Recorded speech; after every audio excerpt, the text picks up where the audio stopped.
Welcome to Horse Racing Preview for Sunday, March 23rd, 2025. There'll be 10 races on the card, and there'll also be a mandatory payout in the Pick 5, which will start in the fourth event.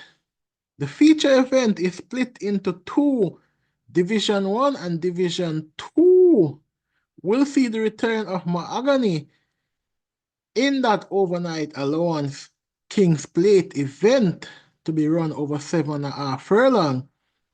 So let's see if Mahogany can make a winning return. The first event, ladies and gentlemen, is going over a distance of 7 furlong for 400,000 claimers to 500,000 claimers. This race can go many directions. This is a race where you take who you like. And who do I like in this event? Well, I like a bunch of horses. Number 2, Solo Black. Solo Black is the youngest in the field. One last time out, going 9+ furlong, has been working well to return to this event. Keep an eye on Solo Black. Take a punt, I've seen better days. Turn on the light. Is running some good races. And an extension in journey may be what the doctor ordered for this turn on the light as a live outsider in this event. Number 7, Zion's Princess, my idea of the winner, to be partnered by Radish Roman, getting 10-1 in the race book. Based on her last run, even though stepping up into class, should be good enough to beat this field. Number 8, Eye Diplomacy, has been running some races that is not being to the level of Eye Diplomacy, should be running better, but let's see what will happen come tomorrow. E&I Lynx comes back into this race after running behind of the likes of Wilson, Inspired Miracle. Should be able to do some damage in this event. This is a wide open event that can go many ways.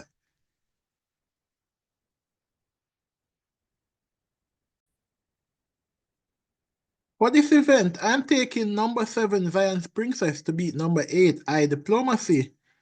Then number 11, E&I Lynx. Then number 2, Solar Blocks. Then number 4, Turn on the Light. And in this event, I also like number 9, Maya, who is my outsider in this event. Race number 2, they go 5.5 furlong. This is for 200,000 claimers, 5 years and up, and 6 years and up, non-winners of 2. This race is a bit more straightforward, and the race is really between Sir Ganju Jumana, April Spirit, Vedai, and Mr. Linders. Mr. Linders drawn on the outside with Radish Roman. I'm expecting a quick double from Radish Roman. Mr. Linders won a good while back and have not won a race since then. But this one could have won last time out against Storm Valley. And based on that last performance, now going 5.5, Mr. Linders is what we consider a soup in this event. Vedai is not that convincing around the bend to me. Did run well against Storm Valley and Mr. Linders in that event, and the conventional wisdom is that getting the extra distance could make a difference, but Mr. Linders stumbled in that event and was still in front of Vedai when the race ended. On top of that, Vedai have picked up 9 pounds and Mr. Linders have only picked up 2 pounds. So obviously on the handicap, Mr. Linders is better positioned than Vedai. Sir Ganju Jumana should be kept on the right track along with April Spirits. So for this event, I'm taking number 7 to beat number 6, then number 4, then number 5 with my outsider in the party, Estelita. The third event, they go a distance of 7 furlong. This one is for native bred 3-year-olds and 4-year-olds, non-winners of 4, imported 3-year-olds and up, non-winners of 3, 6 RCs entered. A very good field. This is another one of those fields where I expect majority, if not all of these RCs to be in overnight before the end of the year. In this event, some of the RCs are skipping class. Fred the Master, for example, is one of the RCs that is skipping class, along with Gervano, also skipping class. Now, in this third event, Gervano comes off the back of that victory in the Stuart Room against Neville. Before that, Fred, the Master, was able to beat Gervana going a distance of 6 furlong. Gervana did a very good time of 1 minute 13 and 2/5 after breaking slow. Gervana is a good horse. Teflon Dan in this race returns after being lame and last. Captain Sparrow almost won the Derby. Could have won the Derby, in my opinion, with a better ride, but that is life. Comes back working well. Coming from Baba Nunes camp, that is very, very good at this point in time. Could be a danger to all. Fred the Master is the logical horse on debut. This one did 112 and 3, beating the likes of Gervano and company. Since then has been working well at exercise, doing 106. Not once, but twice, working 114 and 1. Fred the Master will be the favorite in this event and should oblige. Mac and Rome does have some speed and is a danger to all. Brenda Boy will find this distance a bit too short. Let's see what will happen with Brenda Boy if Brenda Boy can run on for the minor share. But for this event, I'm taking Fred the Master to beat Captain Sparrow, then Gervano, and number 5, Mac and Rome. My outsider in this event is Teflon Dan, if presented in the manner that it was presented on the 14th of December, would upset the field if they don't put their best foot forward. Race number 4 is a tricky one, of course. All 5-year-old maiden races are tricky. I mean, being 5-year-old and hasn't won a race as yet usually mean that you're not of the highest quality. Empress in the Breeze return once again and will have a host of backer, Tajay Suku for Edward Stanberry. I won't be one of those backers. Number 3, Lady Katgara for Paul Francis. This one is running some decent races and could be there when this is all being decided. In the same event, number 6, Time Bomb, makes its debut. This one is after Peaky Blinder, and if Peaky Blinder was in this race, Peaky Blinder would be a soup. Nicardo Carr for Ryan Darby, only one exercise scene for this one in the book. Let's see what this one can do. She Who Has No Name ran well on the 23rd of February, came back on the 5th of March and did okay. This one could be a danger to all. For in this event, I am going on a hunch and I'm taking Time Bomb to explode over She Who Has No Name. Then Empress in the Breeze and Lady Katgara. My outsider in this event is going to be, of course, Time Bomb, who is listed as 6-1 in a 8-horse field. Race number 5, they go 5 furlong straight. This is for 600,000 to 700,000 claimers. This is an interesting race. Now, in this event, Bugatti comes into this race with a lot of expectation. I don't expect this one to win though, but if it can replicate that run where it beat Generational and Brampton Alex, it could win very easy. Number 4, Magical Mood. Magical Mood steps up into class after basically flapping at lower class. Let's see what Ryan Lewis can do for Stedman Curtis. Number 8, Fearless Attack. Jason DeCosta seemed to be giving this one away. It was eased up last time out, January the 18th. Prior to that, run against the likes of Prince Aman, Midnight Flight, Justin Big Time, and based on the company these horses have been keeping, Battle Angel, and those horses in terms of speed should be able to beat this field, but we don't know what conditions Fearless Attack is in because after all, it was pulled up last time out. Has been seen at exercise and could be an easy winner. Could also lose. We don't know what condition this one is in. Number 9, Rosa the Warrior. Rosa the Warrior is running some good races. Last time out, this one was behind of Tigre Express and in front of No More Deal. If Rosa the Warrior can replicate this run, then Rosa the Warrior does have the ability and the speed to cause a lot of problem. I am taking number 8, Fearless Attack, to beat number 2. That is RS number 2, Bugatti. Then number 9, Rosa the Warrior. And number 4, Magical Moon. My outsider in the 5th event is Linston Market. Linston Market, if it can reproduce that January 26th run, could be an upsetter. It is the youngster in this event coming down to claiming can be dangerous.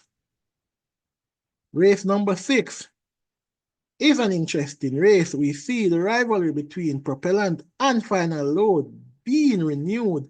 This race is for 5 years and up, non-winners of 4, and imported 5 years and up, non-winners of 3. Tiger Me that comes out of the I-Power barn of Baba Nunes. This one ran well last time out after stepping into class and could be a winner. This one was beaten by Final Load on the 4th of January. I suspect this one has the capability to overthrow that defeat. Now returning back to 7 furlong, Tiger Mida had a late surge and almost caught Final Load. Final Load was basically lone speed that day and was able to hold off Tiger Mida, but I'm not sure if Tiger Mida will be held off this time around. Number 6, Propellant, comes off winning by 12 lengths against the likes of Captain Phillips and Superior, making all the running with Shane Ellis, the Canter man, and should be the favorite come tomorrow. Propellant was beaten by Final Load as well. Propellant ran down Final Load, going a distance of 7 furlong, and did a good time in 127 flat, but was held off that day by Final Load. Shane Ellis, since then, have taken up the mantle of partner in this horse, and it is undefeated in those 2 runs since Shane Ellis started riding. Lion Charmer has a live chance and is the dark horse in this event and is also my outsider in this event. And now we come to Final Load. Final Load came up into class with high expectation. Sole favorite 8-5, then came 3-1. 11 lengths behind when coming up into class, then 7 1/4. Something seemed to have gone wrong with this final load, not running up to expectation. I don't think final load will win tomorrow. I'm taking number 6, Propellant, to upset the apple cart ahead of Tiger Medat. Then the favorite, the suspected favorite, final load, and number 9, Lions Charmer. Any of the first 3 can win, but I am taking Propellant. Race number 7 sees a few newcomers, the likes of Summer Palace and Prolific Prince. In this race number 7, I am giving the newcomers the edge over the horses that I've seen prior. The best out of the horses that I've seen so far would obviously be number 9, Brampton Boy. Brampton Boy was 10 lengths behind after Jason DeCosta charged last time out, going 5.5 in 1 minute and 10. Now the visor is on, coming out of the barn of Anthony Baba Nunes. I am not sure if that one is that good enough to beat the newcomers. Summer Palace in this event is working well. Robert Aladdin for Jason DeCosta and should be the horse to beat. Number 3, Prolific Prince, Shane Ellis for Adrian Prince.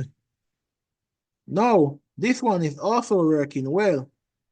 Awesome speed and could be a danger to all in this seventh event.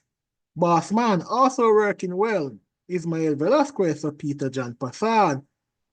So, in this event, I am going with number 2, Summer Palace, to win based on how it's working ahead of Brampton Boy.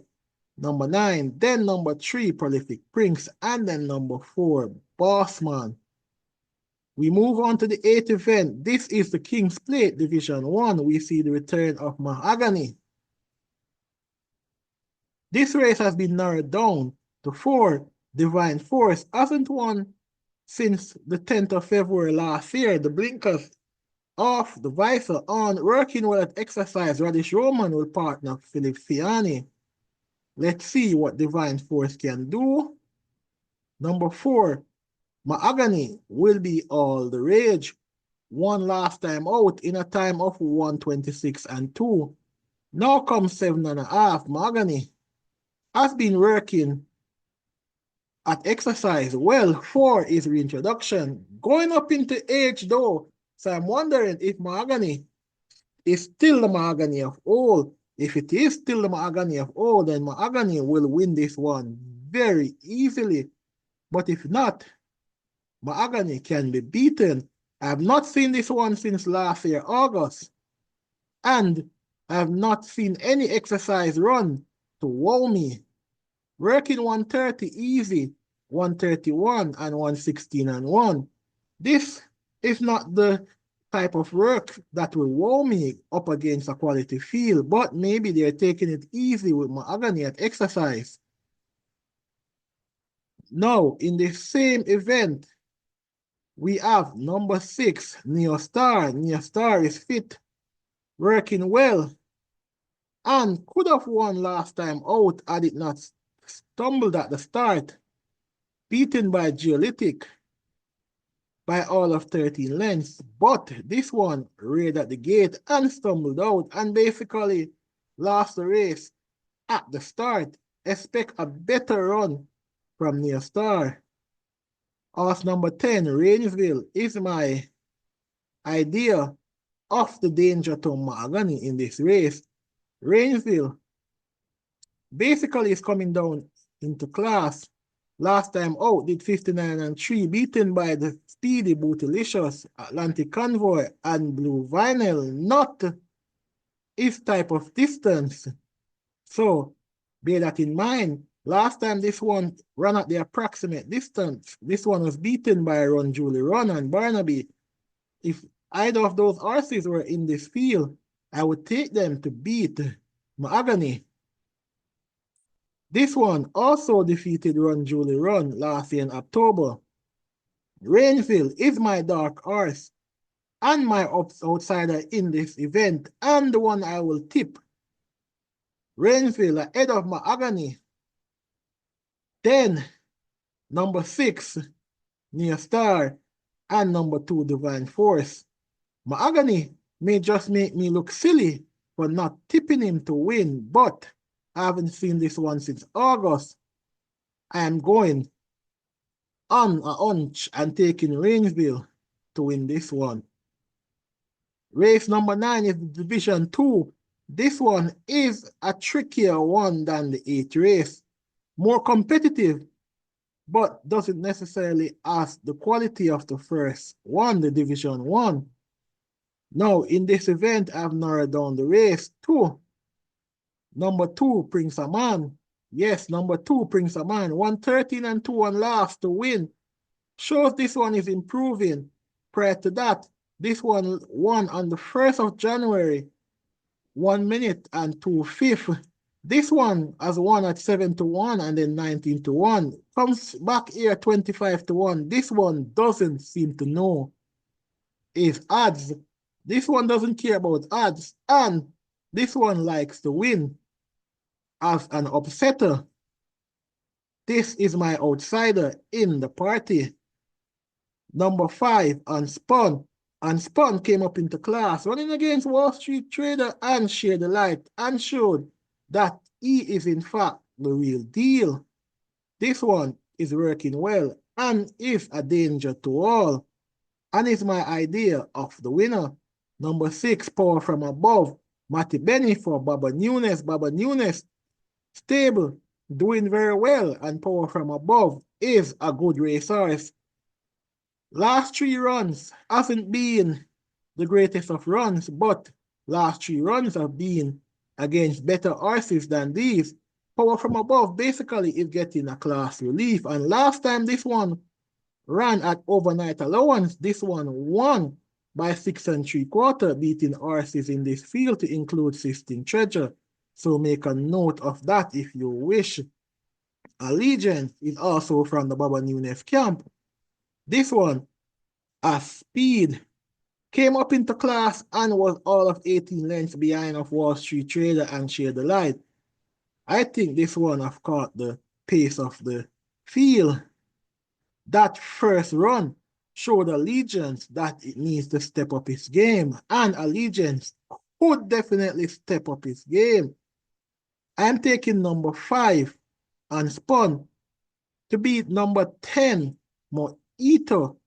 Then number 6, Power from Above. Then number 7, Allegiance, with Prince Aman as my outsider.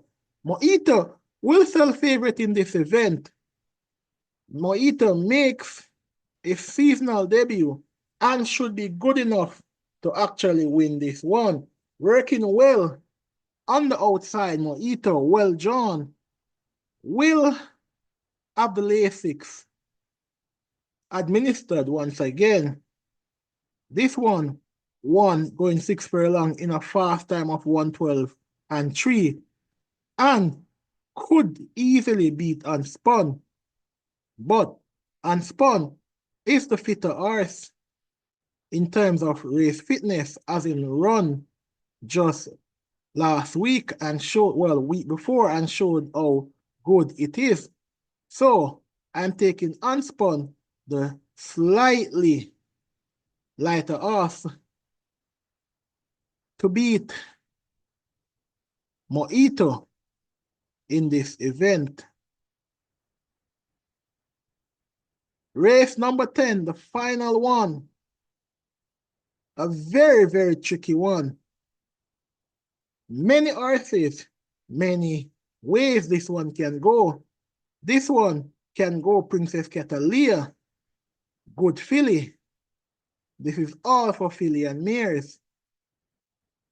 Ale the Queen also have a lot of chance, and I like Ale the Queen, and I'll be tipping Ale the Queen. Ale the Queen, the 4-year-old filly, won last time out, going 5 rounds, beating Successful Man, Lucky Papa and company. Now this one returns and could be a danger to all, returning in a soft spot against horses that are not the most talented of horses. Ale Queen just need marginal improvement to win this one. And I'm tipping Ale Queen. Chinita Estrelita has a lot of chance. Awesome line. Will be backed by a lot of punters. This one has had expectation of winning, working well for Greg Fennell. Stable, but this one just doesn't seem to have that extra quality to take it over the line. Rock them is my outsider in this event. Rock them has a lot of chance, and Rock them could easily win this event. Then in this one, there's also Social Mischief who have chance. Little Maggie is fast and must not be underestimated. Tornado Steel running some good races, but hasn't been able to win. Tornado Steel last time out was 6 3/4 behind the likes of Chief Dallas Love and Golden Lawyer. But at the furlong pole, this one was prominent in the race and lost the race in the last furlong. Tornado Steel, if Tornado Steel can hold on, because we saw where Tornado Steel going 4 furlongs straight was prominent and was just 2 3/4 lengths behind of Irish Rich and Dream to Reality. If either of those horses were in this field, they would have been easy winner, which means that Tornado Steel just need to find a little extra in that final furlong in order to win. Let's see what Tornado Steel can do. For this event, tricky event, I'm taking number 4, Ale Queen, then number 7, Awesome Line, then number 13, Tornado Steel, then number 9, Rock Them. This is a very good race program. Remember to like, share, comment, and subscribe. This is Spring Screen with Racing Preview. Peace out for now.